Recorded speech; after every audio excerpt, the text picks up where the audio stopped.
let's get something straight right now. If you've ever typed, "Is Cowboy Bebop overrated?" or "Why is Cowboy Bebop so boring?" into YouTube or Google, this video is for you. Because today we're talking about Cowboy Bebop, the 1998 anime that people either call the greatest anime of all time or dismiss as slow, episodic, and overhyped. And here's the rage bait truth. If you think Cowboy Bebop is mid, it's probably because you're judging a 1998 masterpiece by 2020's dopamine standards.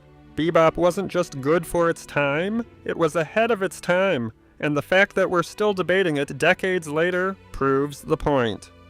First, let's talk about structure. One of the biggest complaints you'll see in search results like "Cowboy Bebop boring episodes" or "Does Cowboy Bebop have a plot?" is that it feels episodic. People say there's no main story, no constant villain, no clear escalating arc every week. But that criticism misses the entire design. Cowboy Bebop was built like prestige television before prestige television was mainstream.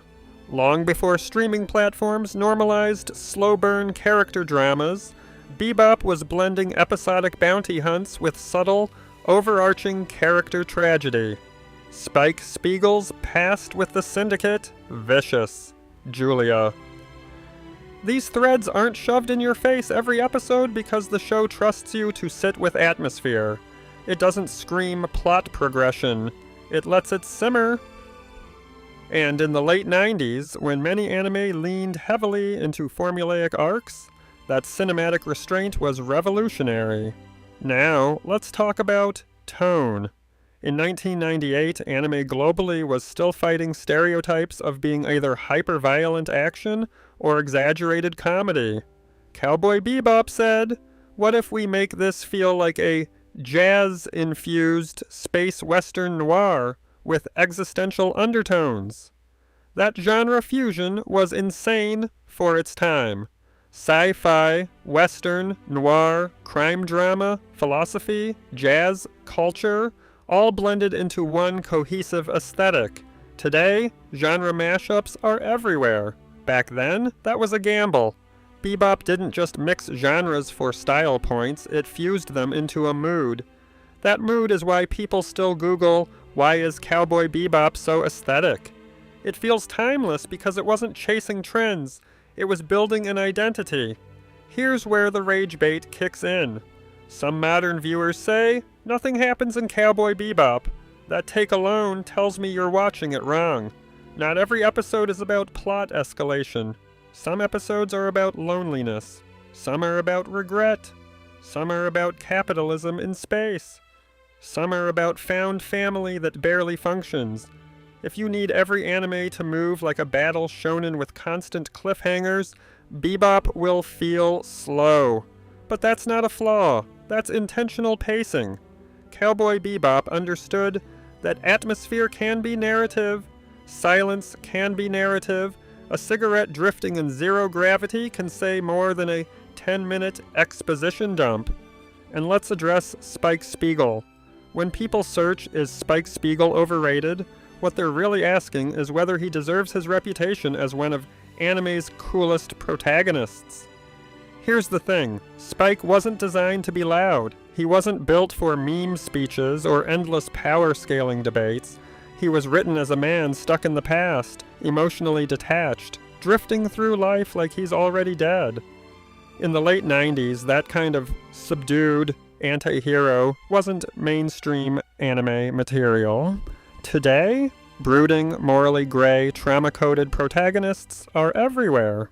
Bebop normalized that archetype before it became the default. Another reason Cowboy Bebop was ahead of its time is its global sensibility. It didn't feel culturally isolated.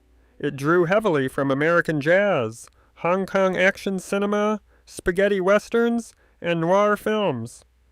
It felt international. That global vibe helped it explode in popularity outside Japan, especially when it aired on Western television blocks.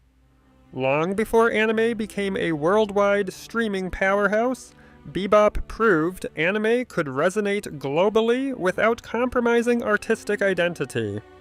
If you search, "Why is Cowboy Bebop popular in America?" that cross-cultural design is the answer. Now, let's talk about the soundtrack. If you look up best anime soundtracks of all time, Cowboy Bebop is always there. The jazz compositions weren't background noise. They were narrative engines. The music shaped pacing, mood, and tone. It gave fight scenes rhythm and gave quiet scenes emotional weight. In an era where many anime relied on traditional orchestral scoring, Bebop went full jazz fusion. That choice gave it a timeless cool factor. It didn't sound like the 90s, it sounded eternal. Here's the part that really upsets people. Cowboy Bebop doesn't explain itself. Modern storytelling often over-clarifies motivations, themes, and symbolism to avoid confusion. Bebop leaves space. It lets ambiguity breathe. The ending? Not spelled out. The emotional arcs? Subtle. If you're used to being handheld through every character beat, that ambiguity can feel unsatisfying. But ambiguity is why people still debate it. It invites interpretation. It demands engagement.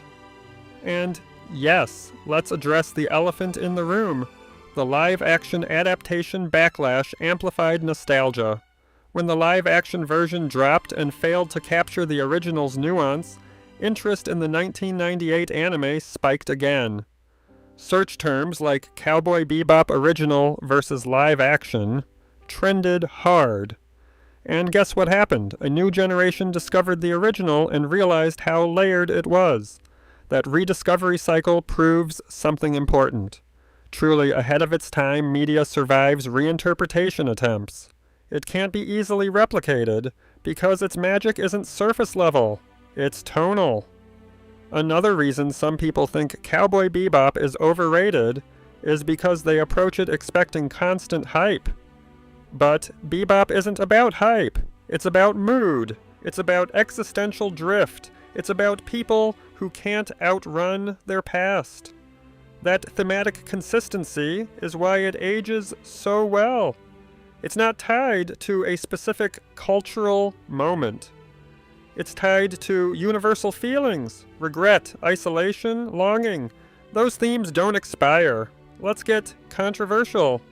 If Cowboy Bebop released today exactly as it did in 1998, some of you would call it slow and drop it after 3 episodes.